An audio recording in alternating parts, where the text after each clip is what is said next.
Assalamualaikum warahmatullahi wabarakatuh. Perkenalkan, saya Firlian Susanti Karniwati Katoda dengan NIM 241420110131. Saya dari Prodi S1 Keperawatan, Fakultas Keperawatan di Universitas Trada Indonesia. Di sini saya akan menjelaskan tentang anatomi fisiologi pernapasan.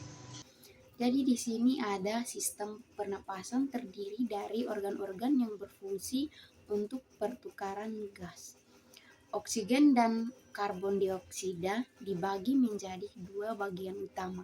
Yang pertama ada saluran pernapasan bagian atas, yaitu hidung dan rongga hidung yang menyaring, mengangkat, dan melembabkan udara. Dan yang kedua ada faring, yaitu tenggorokan. Di sini ada jalur udara dari hidung ke laring.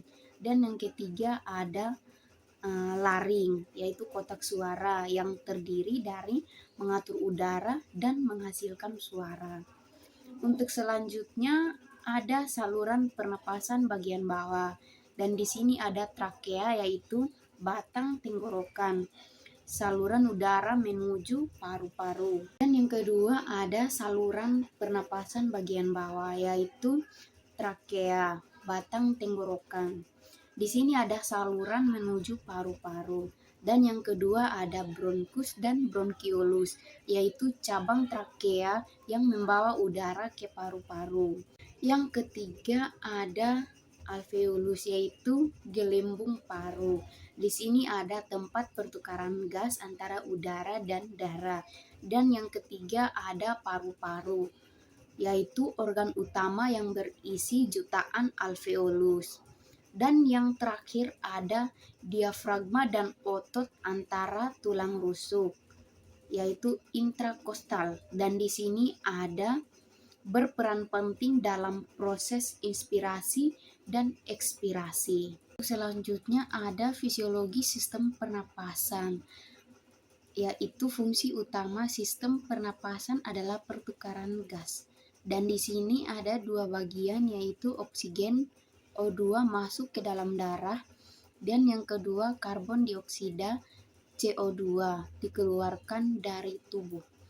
Untuk proses pernapasan, yang pertama ada inspirasi, yaitu menghirup napas.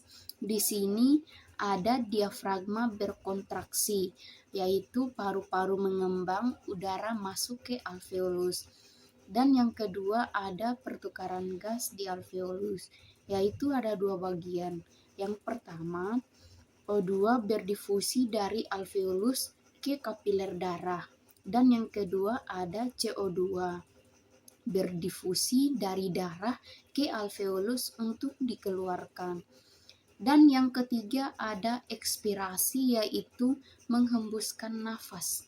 Dan di sini ada diafragma relaksasi, yaitu paru-paru mengempis dan udara keluar membawa CO2. Dan yang keempat ada transportasi gas oleh darah. Di sini ada O2 dibawa oleh hemoglobin dalam sel darah merah. Dan yang kedua ada CO2 dibawa kembali ke paru-paru untuk dikeluarkan. Dan yang terakhir ada fungsi tambahan sistem pernapasan, yaitu menjaga keseimbangan pH darah, membantu produksi suara, melindungi tubuh dari partikel asing dengan lendir dan silia. Dan di sini ada tujuan sistem pernapasan. Yang pertama memasuk oksigen ke seluruh sel tubuh, dan yang kedua mengeluarkan karbon dioksida hasil metabolisme, dan yang ketiga menjaga keseimbangan asam basa tubuh. Dan untuk selanjutnya ada jalur udara secara berurutan, yaitu hidung, faring, laring, trakea, bronkus, bronkiolus, dan alveolus.